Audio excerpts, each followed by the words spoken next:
Clear sir? এই ভদ্রলোক দেখেন ড্যানিয়েল কাহনেম্যান, উনি একজন বিখ্যাত নোবেল পুরস্কার প্রাপ্ত মানুষ। ওই যে গেঞ্জিটাতে $2400 বিক্রি হলো কেন? এই গবেষণা থেকে দেখা যায় মানুষ যা কিনে এর 90% কিনে ইমোশনাল কারণে। কি কারণে?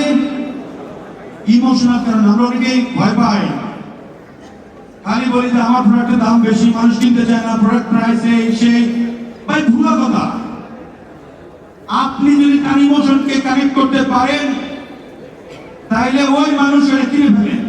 আমরা দেখতে নেক্সট উনি একটা বই লিখেছেন উপরে, থিঙ্কিং ফাস্ট অ্যান্ড স্লো। এই বইয়ের গবেষণা উনি বের করেছেন 90% সিদ্ধান্ত নেয় মানুষ ইমোশনাল বায়াস হয়। আপনারা দেখবেন ইমোশনালি মানুষকে মুহূর্তের মধ্যেই অন্যরকম করে ফেলা যায়। এই যে এবার কয়েকদিন আগে সাইদ আব্দুল্লাহ কি দেখেছেন, সিম্পল ওই একটা জিনিস দেখানোর পরে কিন্তু একবারে মানে ওরে খালি কাজ করে ফেলছে। ইমোশন অন্য লেভেলে মানুষকে কানেক্ট করে। এইবার আমরা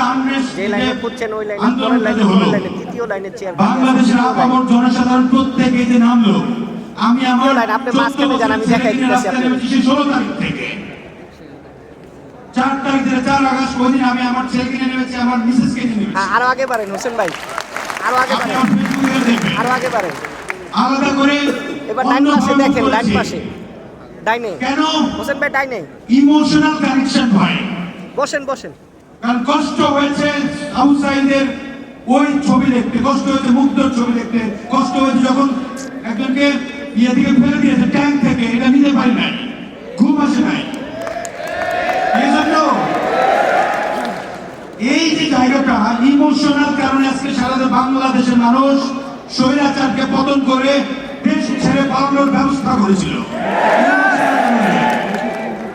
সেম থিং, ইমোশনাল বিষয়টা প্রত্যেকটা জায়গায় কাজে লাগে। আপনি আপনার ব্যবসার মধ্যে ইমোশনকে কোথায় কানেক্ট করতে পারেন সেই বিষয়টাকে আপনার কাজে লাগাতে হবে। এই জন্য আমরা নেক্সট যেতে চাই। আমরা